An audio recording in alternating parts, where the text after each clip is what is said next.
น้องป้องปายสุขูสุคนวันนี้กะอบตจัดงานเลี้ยง เลี้ยงอีกแล้ว จัดงานเลี้ยง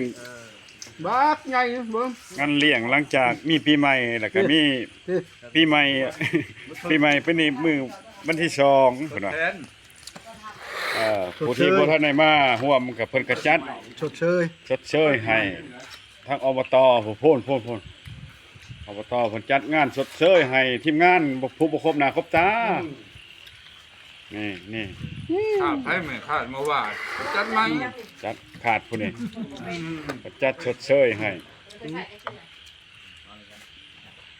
เอาเย็น บักครั้งนี้ออกแล้วตะกลุ่มเนาะ อย่าเว้ารักสิหาย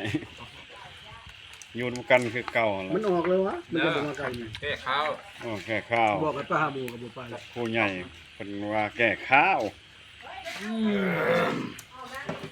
แซ่บๆมื้อนี้ก็อาหารสัตว์ป่าบ่แม่นสัตว์น้ำตัวใหญ่เติบ โอ้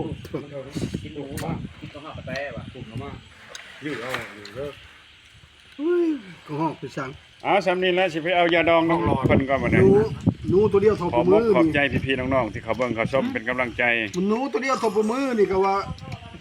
เป็นกระสอบ ขอบใจเด้อบ๊ายบาย